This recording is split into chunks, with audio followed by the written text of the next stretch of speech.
Hello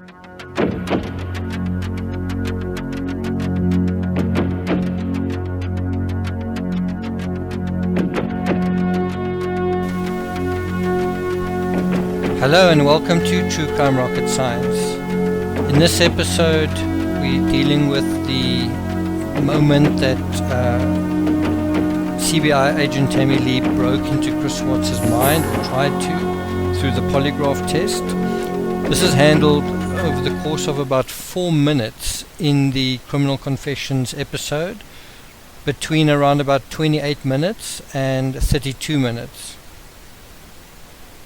To be honest, I wanted to make this episode about some of the claims in a recent book on Chris Watts, that he's been assessed as a communal narcissist, and I wanted to refer to a source used in that book from Psychology Today, The Communal Narcissist, Another Wolf Wearing a Sheep Outfit.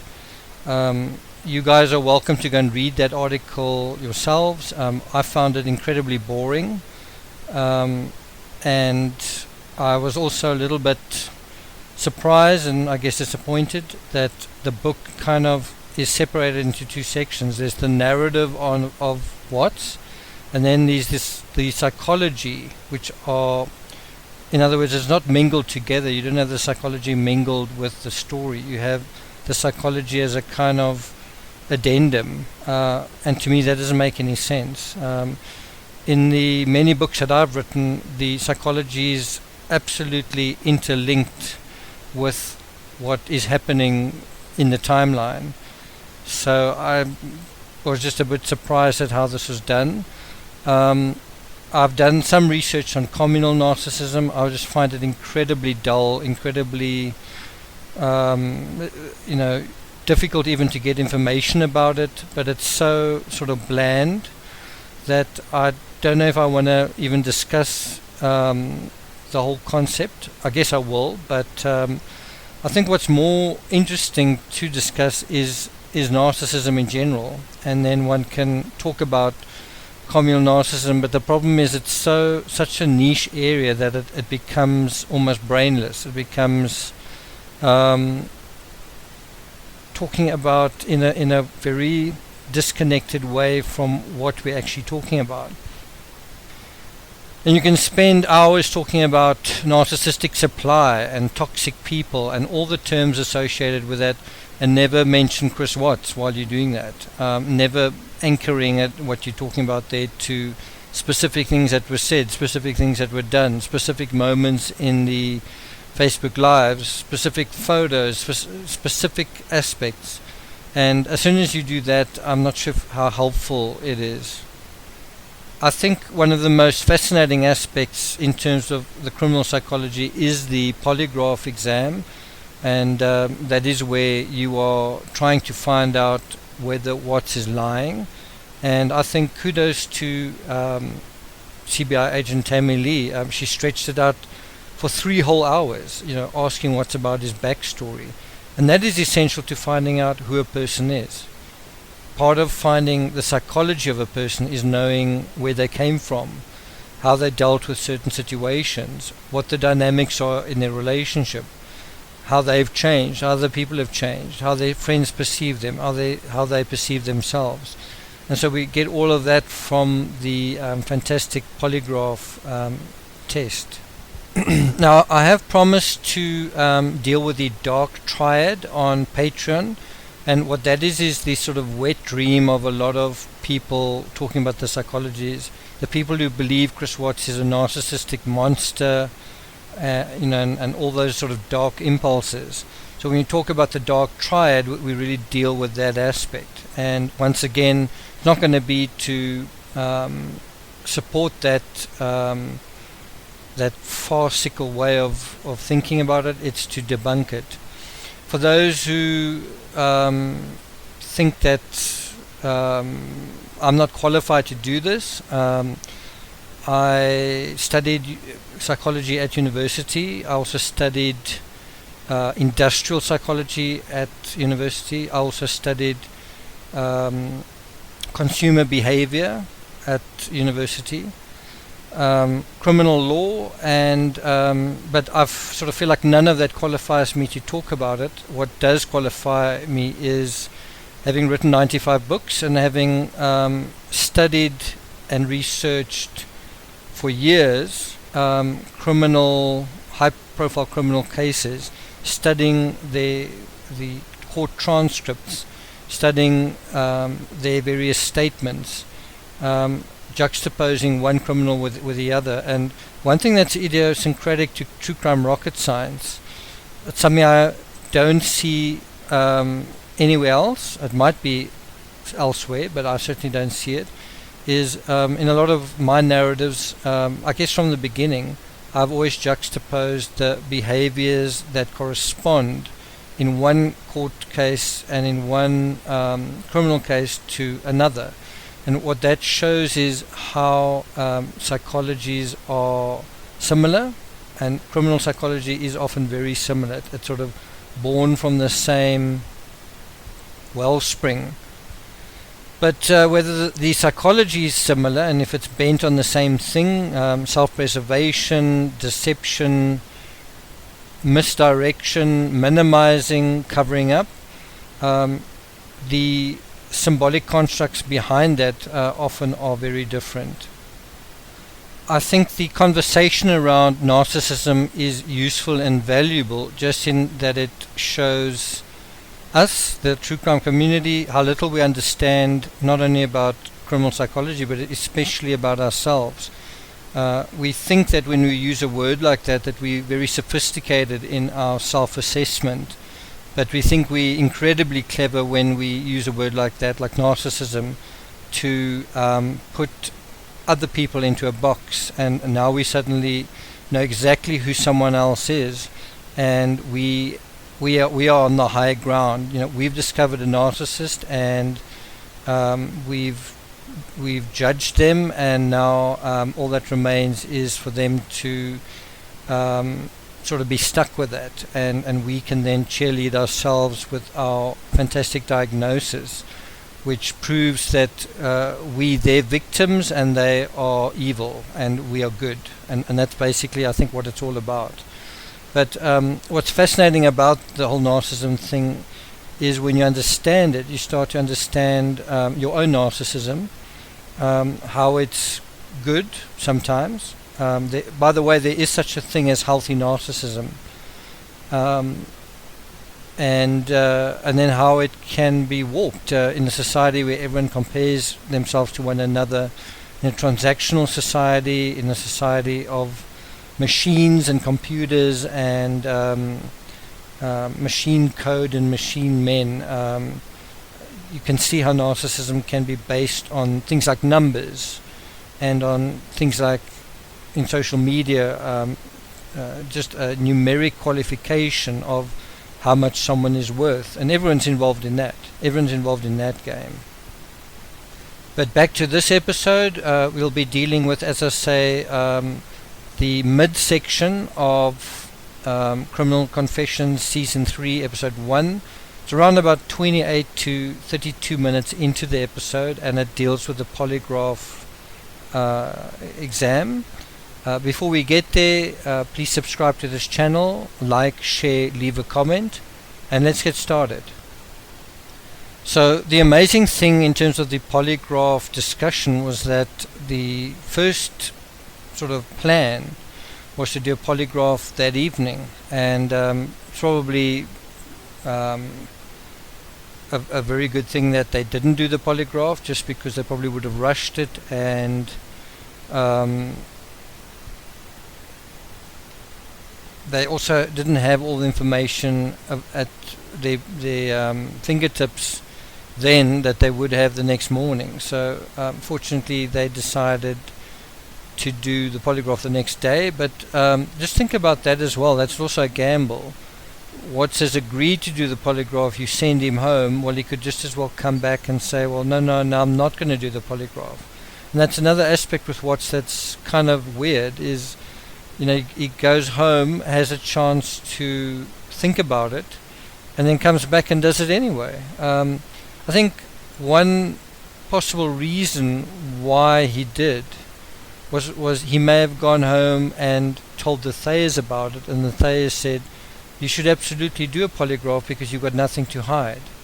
You didn't do anything, so the polygraph will then show that they've got nothing on you. And so Watts is probably thinking, if I do this test, it can sort of get me off the hook. All I've got to do is pass this test, and then I will be off the hook. Now, ultimately, and this is what they say sort of at the end of the segment, is that Watts didn't only fail the polygraph, but he failed it spectacularly. He got like a -18 score, where a +2 is being truthful. And they basically said, law enforcement said, as soon as they saw that, they sort of felt like they had their man. So Watts basically shot himself in the foot more than in any other way by taking the polygraph test. I mean, besides committing the crime. So what's interesting is when Chris Watts left for the evening, left the police station, went to the Thayers, one can imagine him sleeping perhaps, or resting, or drifting in and out of sleep, but the whole army of people were mobilizing, and they weren't sleeping. They were going through his home, top to bottom, the upstairs bedrooms, the main level, the basement. At the same time, they were going through his browser history of his computer and also his phone. And what Agent Tammy Lee says, and this is around about 26 minutes, she says what they learned from that analysis, and I think she's referring to the digital analysis, because it is mentioned a couple of times in this documentary that they found no evidence in the home. I mean, they found no really compelling forensic evidence. I would dispute that a little bit and say, well, the sheets in the trash and what is on them certainly, I think, qualifies as evidence, and certainly somewhat sinister evidence. But I think what they're really getting at is the significant evidence was of a digital nature. And so while Chris was sleeping, they were getting this information. Now, there is a moment in the documentary where Coda comes back into the room and hands Chris his phone. I'm not sure whether they were able to sort of clone his phone or get information off his phone in the short time that they had it, but I would presume that they did. And from that, they were able to tell, for example, that Chris Watts was seeing someone else. Now, it could be that we're not being given the full story here. It could be that the information didn't actually come from Watts's phone, and didn't so much come from Watts's browser history in terms of the home computer.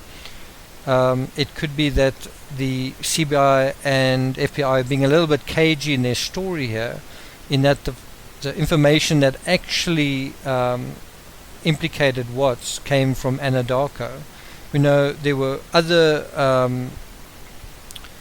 resources that they could have used, such as his workstation, such as his vehicle, such as his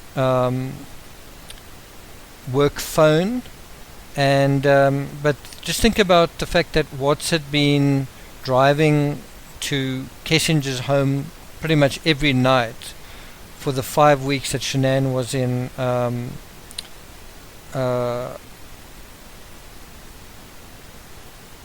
North Carolina.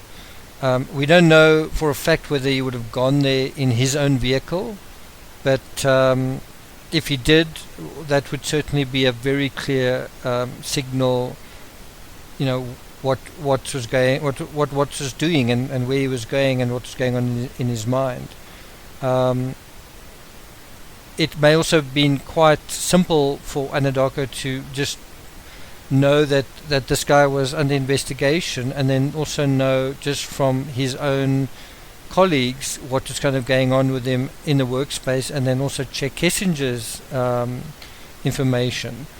But be that as it may, what we know is that overnight the investigators had a lot of kind of dirt on Chris Watts. And so you can again imagine if Chris Watts had conducted that polygraph, there may have been less interest in him being guilty in the sense of, because they may not have known about the affair then, and so there wouldn't really be a reason to be so aggressive in their questioning. The amazing thing with the polygraph is it actually took 3 hours. It took 3 hours in terms of the pre-test, the interview itself, and the post-test interview.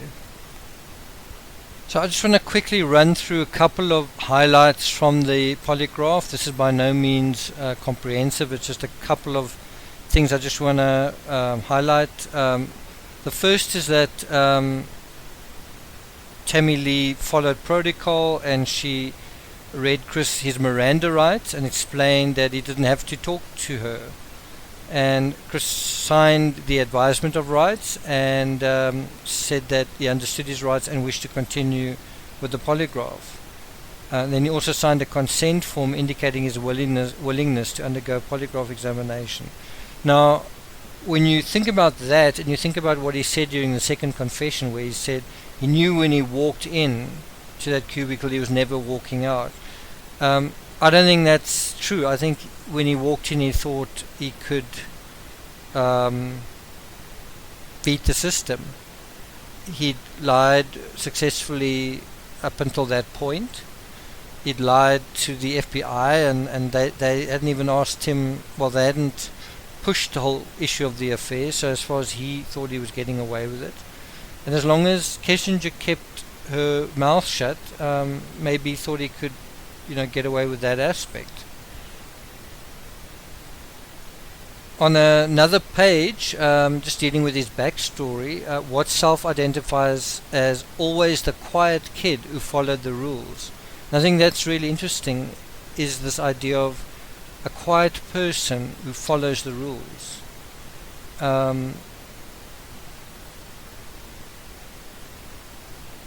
And why does someone like that eventually break the rules? Why does someone who always follow the rules, why does someone like that eventually break them? And what's broke them spectacularly? Why does someone who always follows rules, why do they break them eventually? I mean, what does that say about his psychology? How and why is someone who breaks rules pushed to break those rules? Another thing that reveals something about his criminal mind and his criminal methodology is what's his special talent, his special trait, is that he understands numbers and math very well. So Watts probably had a good idea in terms of the GPS and all those little details, the alarm system, the distance to the service site, the possible readings that would come about. That was all quite carefully planned. In a polygraph, it's also established that Watts's cousin's wife recommended he and Shanann become friends on Facebook. So what is established here is that Shanann did get a friend suggestion from somebody else on Facebook. It's not absolutely clear that Chris Watts didn't personally send a friend request, but the fact that it's not mentioned suggests that's how it actually happened, is that Chris Watts didn't actually approach Shanann. Someone did on his behalf. Just a quick reference to Shanann being very OCD about organization, and just bear in mind, if Watts is this quiet guy who follows the rules, someone who's very OCD and very controlling might really like that, might like someone who follows their rules, might like someone who likes to be controlled up until a point. So Shanann's OCD in terms of her own wedding and I don't want to get into whose fault it was, but simply that Shanann's effort to control and organize her own wedding somehow led to the fact that Chris's family weren't there. Not his father, not his mother, and not his sister. And so you might say, how would Chris feel about that? And you might say, who cares? And then you might say, how did Shanann feel about that? How did Shanann feel about the fact that she'd arranged her wedding and then his family didn't pitch up? Well, she may have felt she's married him and she has him, and they are now kind of a unit, and she's got her family, and he's part of her and her family, and his family maybe don't matter that much. And so you can already see how a quiet person following the rules, and that's how your marriage starts. You can see how that can be the beginning of that long meltdown that's sort of going on, where you are eventually going to break the rules. And whenever I speak like this, people say, it sounds like you're sympathizing with Chris Watts. It sounds like you're blaming Shanann. People who say that just seem to have sudden onset amnesia, where you say that because you've just forgotten that why we're here. We're here to talk about criminal psychology. We're here to understand the criminal mind. Chris Watts is a criminal who committed a criminal act, and we're trying to understand how and why he did it. And so when you try and understand that, and then you say, oh, it sounds like you're sympathizing with Chris Watts. Is this the first time you've ever studied a true crime case? And so some symptom that shows something does seem to be out of whack with his just ordinary psychology is when Chris Watts tries to talk about what he misses about his children. This is during the polygraph, and he says he misses the kids sitting at the dinner table and him having to tell them to eat. That seems to be his memory of his children. He seems to remember that scenario of, what's his memory of his children? Well, sitting with them and telling them to eat. And he says he misses that. He doesn't miss their laughter, their smiles, swimming with them or whatever. He misses telling them what to do. Mealtimes are often stressful with families. He says he misses the kids throwing their chicken nuggets at him. That's even less believable. It seems as well there that he's trying to convey almost a sense of humor, but almost just a sense that, isn't that what dads do? They have their kids throw food at them and it's all fun. It's all fun and games and it's enjoyable. Really? Is that something that he missed? It just shows what is in his mind, though, and that's what's important. He also talks about having to feed them, giving them a nighttime snack, and then giving them their medication, and so on. Something else I just wanted to highlight from the polygraph is where Watts said that he and Shanann didn't have sex in North Carolina. Also that he and Shanann weren't even affectionate with each other during the trip. So it's not only that they weren't having sex, they weren't even affectionate with one another. They weren't even nice to one another. And he said in this polygraph pre-test that Shanann accused him of cheating, and he said, well, you know what kind of guy I am. I'm not the kind of guy who cheats. And I think that's actually true. Chris Watts isn't the kind of guy to have the confidence to go and pursue someone. And in this instance, what happened was someone pursued him. Someone showed an interest in him and kind of went after him. And if you think about that in the scenario of narcissism, where someone doesn't go and actually cheat, but someone is pursued by someone else, it's a totally different dynamic. It's almost like Chris Watts is so lacking in narcissism that he's flattered by someone pursuing him. It's something he's never experienced before. He's had very few relationships, and he's certainly not had one with someone running after him. So this is a brand new experience, and it's an experience where he feels someone likes him for who he is. And how's that for a change? There's also Shanann didn't confide in her own mother about their relationship. And there's something quite tragic and quite compelling about this. It's tragic because if Shanann had confided in her mother, maybe her mother would have interceded, and maybe her mother would have given Watts a talking to, and maybe Watts would have found out, during his premeditation, and realized what he was doing was a bad idea. On the other hand,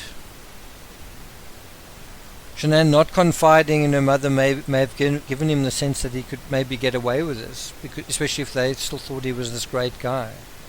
But all of this kind of comes back to the Thrive spiel, where Shanann presents a perfect postcard on social media, but meanwhile what's really going on is kind of her private business. It's the same with the debt.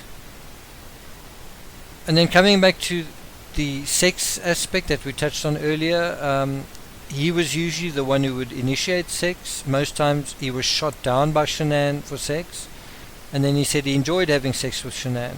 Now, this aspect just on its own, you ask, why did Chris Watts cheat on his wife? Why was the marriage no longer as good as it could have been? And you can go through everything. You can go through Shanann was controlling. You can go through they were housebroke and all those different things.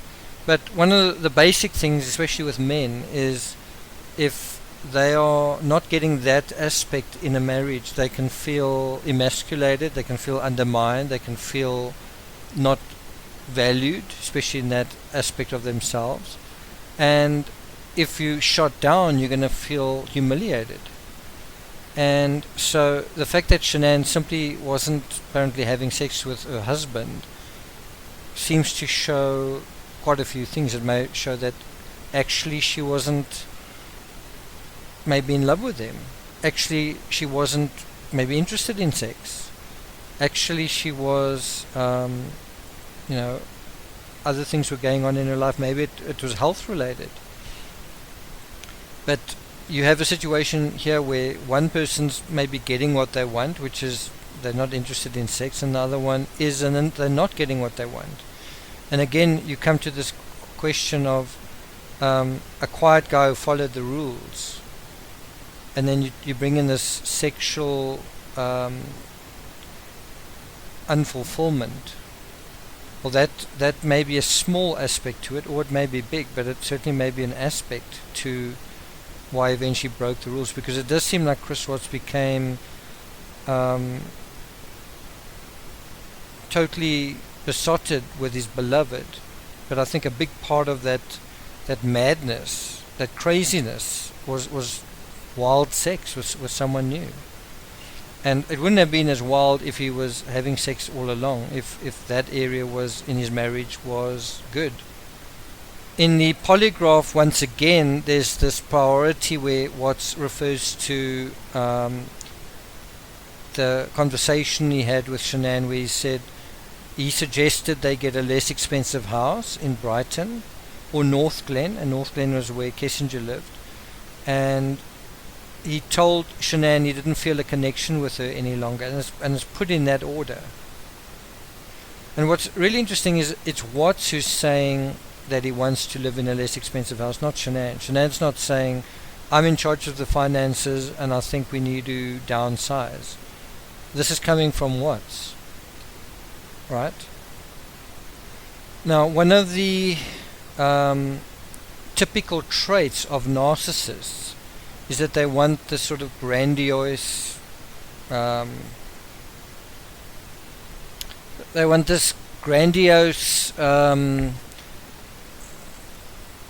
I guess, lifestyle. It's not just lifestyle, but it's also just they want everything around them to be grandiose. They want to sort of be grand. They want to be flashy, right?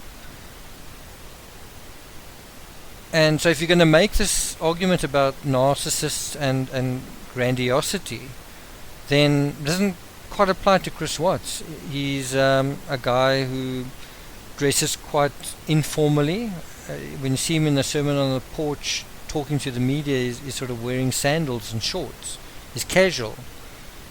Now try and imagine how Shanann would have dressed up for something like that. When we see Chris Watts' truck, it's the same sort of thing. He doesn't even really have his own vehicle. The vehicle is Shanann's, and he may not park it here, or they may not even park it in the driveway. If it was up to Chris Watts, he would park his truck on the driveway. But there's so much OCD around, that he's not even allowed to park his truck on the driveway. But the point is, if Chris Watts was so obsessed with what people thought about him and wanting people to think highly of him, why would he be the one? I mean, he's the narcissist, isn't he?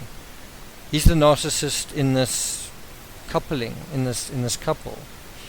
If he's this narcissist, why is he the one that wants to downscale, wants to be less extravagant, less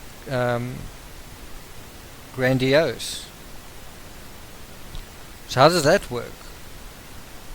There have also been people saying how Shanann is much more attractive than Nicole Kessinger. Shanann is much more beautiful than Nicole Kessinger. Blah, blah, blah, blah, blah. Well, if Chris Watts was such a narcissist, why is he going for a less attractive girlfriend, if that's your argument? If your argument is that Nicole Kessinger's irritating, ugly, and all those things, then why is Chris Watts leaving a more attractive woman physically? Because that's how narcissists are. They sort of want trophy wives, and that they very much care about how people around them look. So why is Watts choosing someone who's not so attractive? I don't think Nicole Kessinger is unattractive, but there are a lot of people who do. And I'm sure those same people would call Chris Watts a narcissist. So put those two together. Chris Watts is a narcissist, but he's choosing someone who's not very attractive. Okay, well, explain that then. How do those two go together?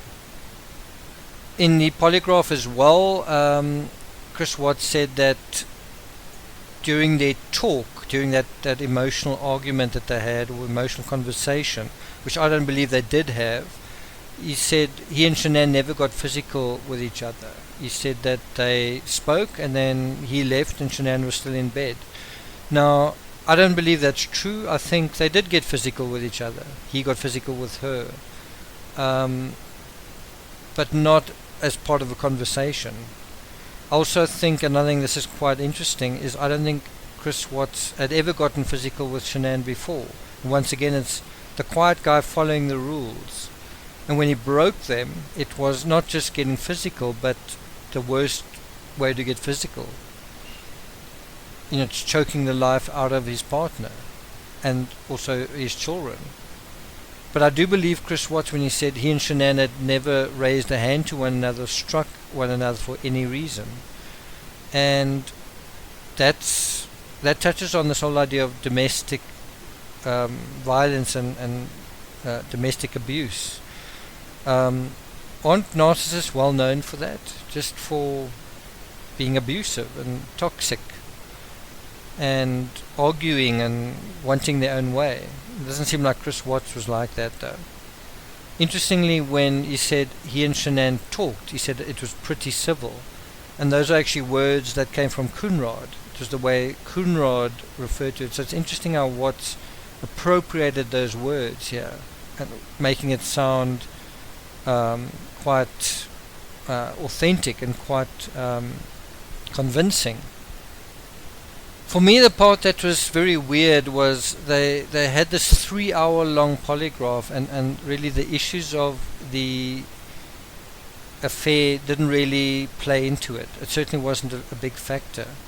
And so my impression, and I grant that I may have had the wrong impression, or that I may have been misinformed or mistaken was that the investigators, certainly Tammy Lee, either was unaware of the affair or she was not very aware of it. So it may have been a rumor or some new information. Bear in mind, Tammy Lee was in the interrogation cubicle with Chris Watts for 3 hours, and so while everyone else was gathering information, she's there with him. Also, the interview with Nicole Kessinger was going on pretty much at the same time. I think it was sort of going on at around about 1 o'clock or so in Arvada, and the polygraph was going on from 11 for 3 hours until 4 o'clock.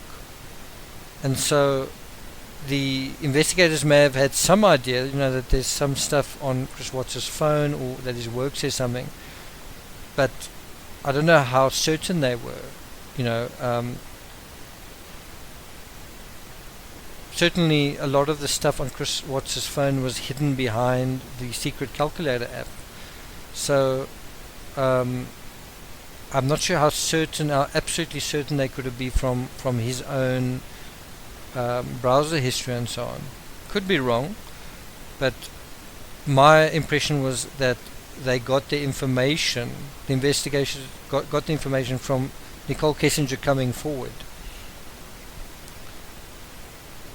and not from the investigators discovering anything on their own.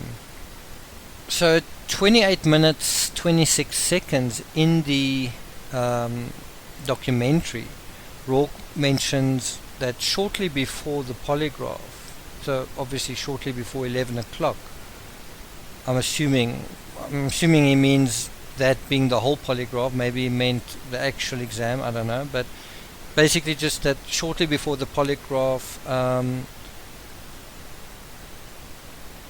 the investigators saw stuff on Chris Watts' phone. Now, again, when he says shortly before, we don't know exactly what the time is, but it just seems quite late for them to finally be looking inside his phone and getting a sense of what was in it.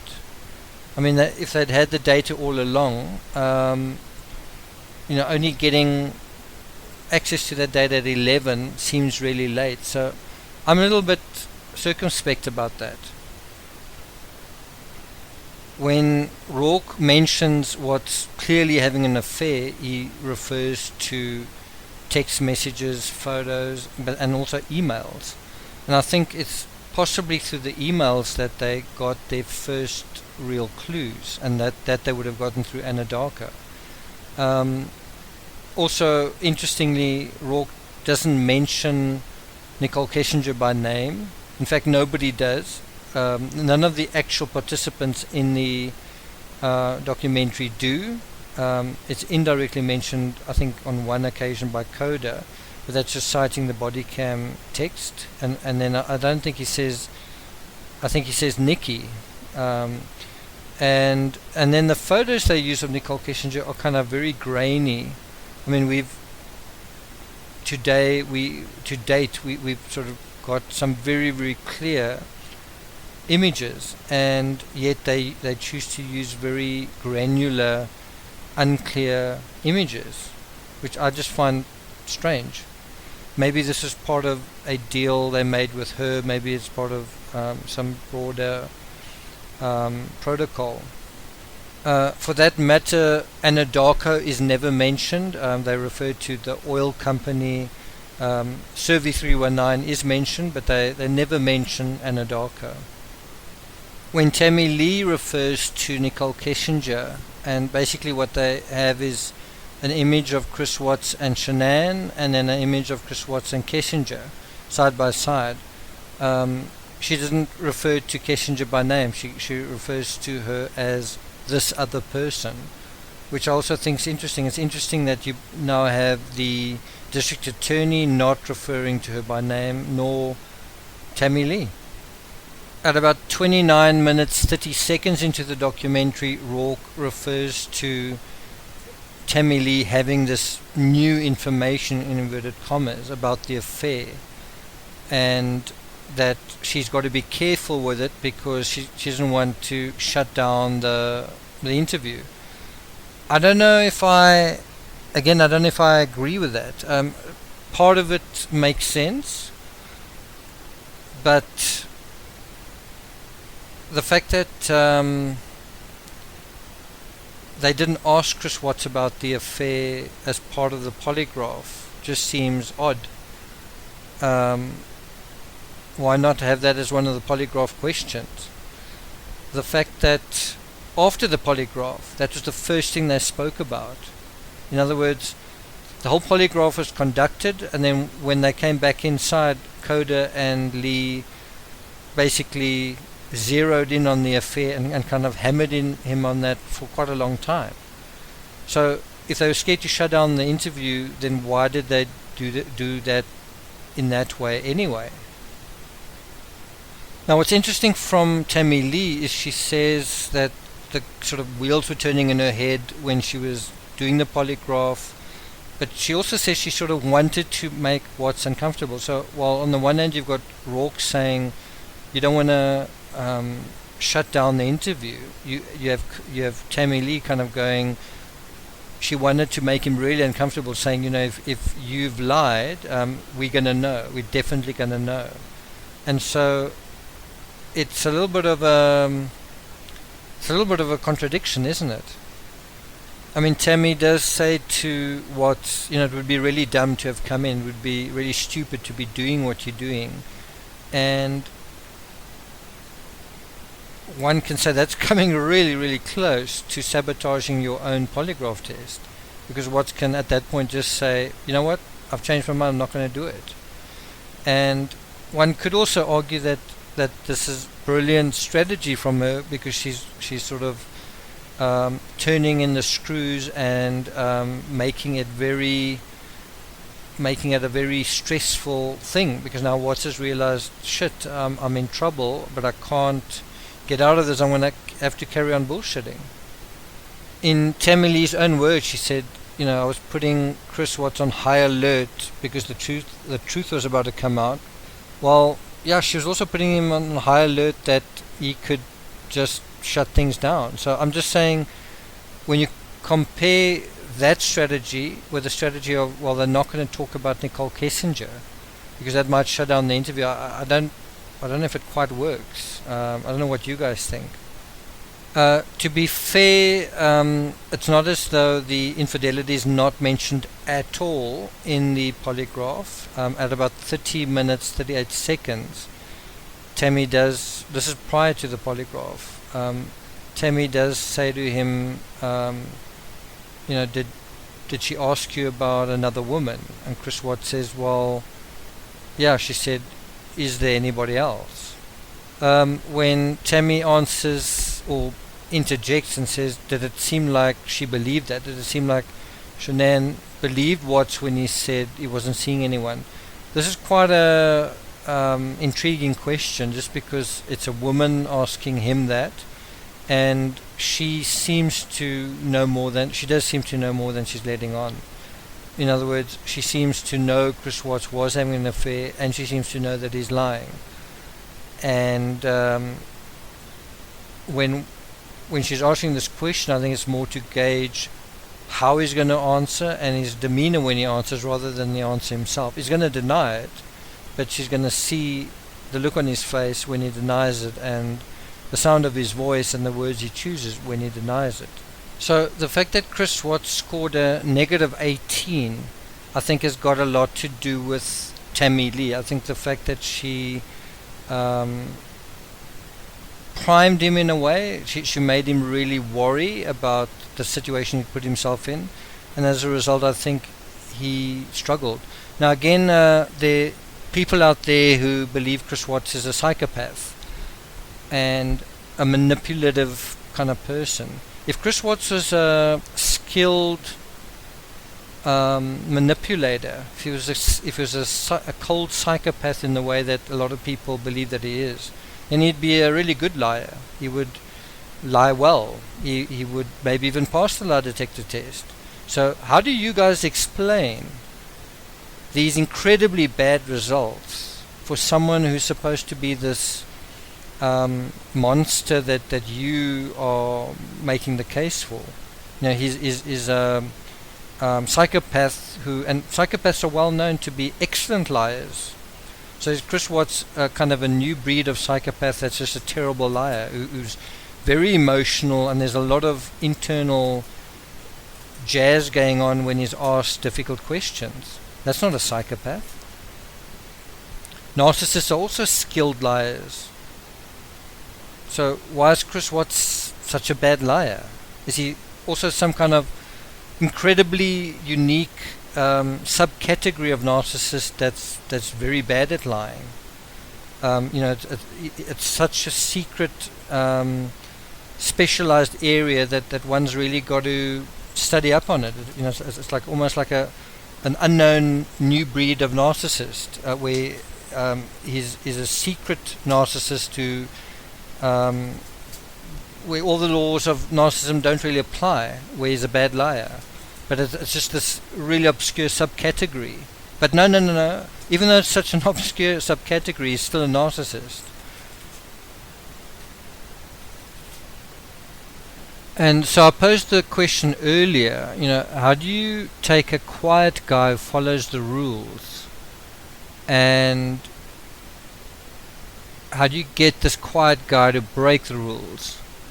And I think it's the same thing that you see with the polygraph, is you first of all make him emotional, you increase the levels of anxiety. So for example, you let him know that, right now one person in the world knows what happened, you, Chris Watts, but in 5 seconds, once we do this test, 2 people are going to know. And so that creates incredible tension, right? And so what that's going to cause is a internal reaction. You may not see it, it may not be visible on the surface, but certainly going to cause this minus 18 score. It's going to cause someone who's trying very hard to pretend not that he's not breaking rules to show inward reaction and inward kind of conflict. The other part of a quiet person not wanting to break the rules, who does break them, is someone who's caught in a social conundrum. And the social conundrum is, if I don't do this, I'm not going to be accepted by my community. If I don't fix this or do that, I'm going to be in trouble. And so the polygraph is a version of that, where Chris Watts feels obliged to do something that is being asked to do. And if he does it and he can somehow get away with it, then he's off the hook, right? It's a very dumb thing to do, and what actually happens is he ends up being on the hook because of it. But it's the same thing in a way that he does with committing the crimes in the first place. Is he wants to be on the right, in the right social status with Nicole Kessinger. He wants to be someone whose wife has literally left him, taken the kids, and the pregnancy isn't an issue. So in other words, in terms of his dynamic with Kessinger, his wife is no longer a factor. She's no longer part of the equation. In terms of the social game, she's no longer a threat to them. And if that had really happened, if Shanann really had left and taken off her ring and gone, then Kessinger would have been very happy about that, because the way would now have been cleared after all the drama, after all the stress and tension of waiting for Chris Watts to put her first, and also the threat of Shanann coming home and taking over again, just monopolizing his time, and his family monopolizing his energy and his attention. Suddenly they're out of the picture, and that's exactly what she wanted, and that's exactly what he wanted.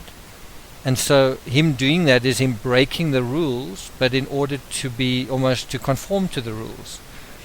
It's this quiet guy also taking the polygraph. He's breaking the rules of himself. He doesn't want to take the polygraph, but he's doing it because he thinks it's going to keep him within the rules. The fact that he's passed the polygraph means he can go home. Problem is he didn't pass the polygraph. The problem is his family didn't actually disappear. And but ultimately that is how the polygraph broke into Chris Watts' mind, and how through our analysis of this we can break kind of into his psychology, not just his psychology but the criminal psychology. I hope that makes sense to you guys. If you've got any questions, leave a comment. If you guys think there's a lot of merit to the communal narcissism story, please leave a comment, and we can have a look at that. But otherwise, thank you for listening. As I mentioned earlier, I will be doing a series on the Dark Triad on Patreon, as well as additional analysis on the psychological aspects. If you haven't subscribed to this channel, please do like, share, leave a comment. You can join Patreon. I think there are 130 people there already. By the end of December, I plan to scale down YouTube coverage and do more videos on Patreon. The reason that I've done the coverage in December was because of the contributions on GoFundMe, but I don't see that happening or going forward in the new year. And if it doesn't, then I will continue to provide videos on I won't say Patreon only, but it'll be 3 to 1 or something like that. So there'll be far more videos on Patreon. In the meantime, please subscribe, like, share, and leave a comment, and I'll see you guys next time.